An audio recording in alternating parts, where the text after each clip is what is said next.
The NFL draft is happening, and we've gone through almost 4 rounds. Some players that should have been drafted did not get drafted, and some teams that drafted some players were not really necessarily a good fit for them. Let's get into it. These are the first 7 to 8 picks of the NFL draft, the 2024 2025, well, the 2025 draft. Cam Ward, taken number one overall. I believe deserved it. Played well the season with Miami, and he showed his skills. He showed his poise in the pocket. He showed his skills as far as the running and as far as throwing. He did everything that he could do to get himself in this position. And he fits the organization, and I believe he's going to help the Titans. He's going to pull them to success. If he has to drag them, he damn near will. I believe that. But the next draft pick that got picked, the Jacksonville Jaguars picked Travis Hunter. Travis Hunter is a shiny toy. Jacksonville needed to protect Trevor Lawrence. They didn't go in the trenches and pick up a trench player. They didn't pick up an offensive tackle or a defensive tackle or edge rusher or any of that. They didn't do that. Jacksonville Jaguars traded up their future, basically, to go get Travis Hunter. I am kind of skeptical on that because, like I said, Travis Hunter, he's a nice toy to have. He's a gadget. He could play receiver or cornerback. And to me, those positions are nice gadgets. Because if you have a great defensive line play or great offensive line play, your team is far much more better for that.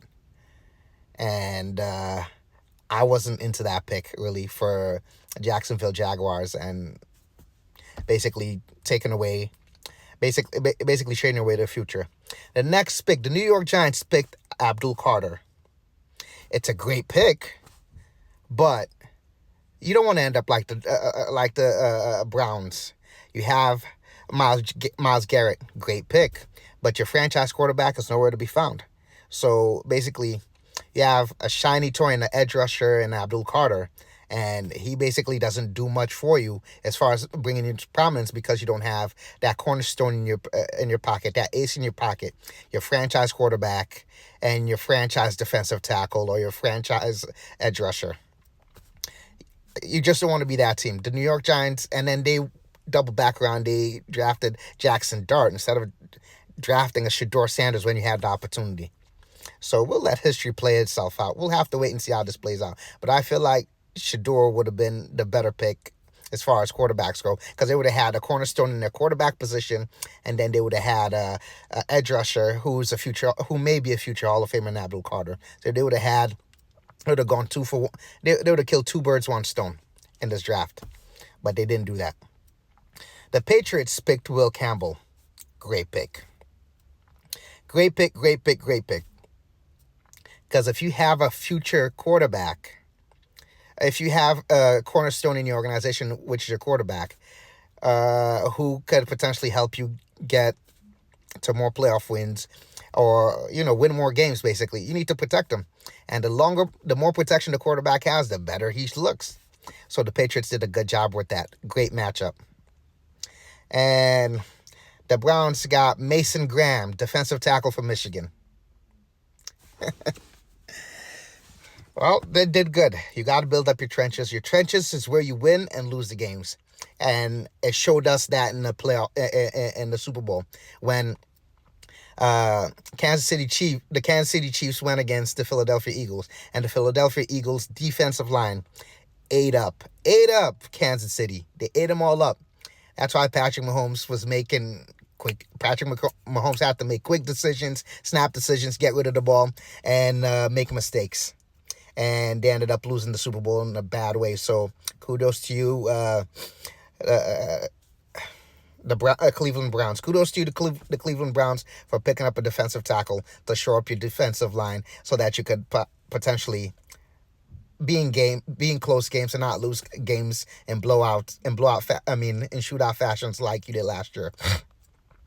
But the most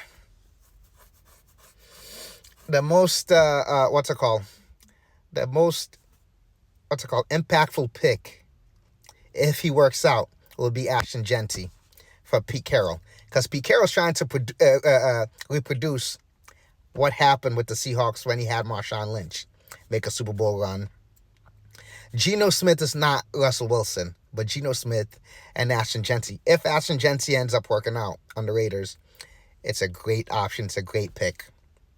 So, Pete Carroll, kudos to you.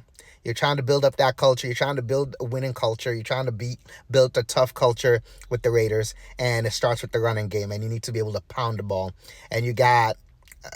so they have Brock Bowers and Ashton Jeanty in that offense. That offense could produce some points and could be very formidable this coming season. So kudos to Pete Carroll and the Raiders. But for more content like this, my name is Amadou the Great. The draft is still going on. Shedeur Sanders was not drafted. And now we're coming to find out that, they don't want Dion and Shedeur to, basically say, hey, we'll only go here and dictate where they go. So they're like, if you want to dictate where you go, we just won't pick you at all. And that's what it's looking like. Because there's a clip out there on TikTok now that shows that Dion said, yeah, there's some organizations that I won't let my kid go to. And when you say that, and there's some organizations you won't let your kids go to, and supposedly your kid, Shedeur, did not interview well. So those two put together, it's not a good, it didn't play out well for you guys. So now Shedeur, going into day 3, has not been drafted, and people are playing on his phone, and people are just making him a meme and having lots of fun with it. I hope he, if he ends up a free agent, he can end up in a great position and go to a team that he wants to go to, if they take him anyways. But for more content like this, my name is Amadou the Great. Like, follow, and share. And let me know your thoughts in the comment section about all that I just spoke about.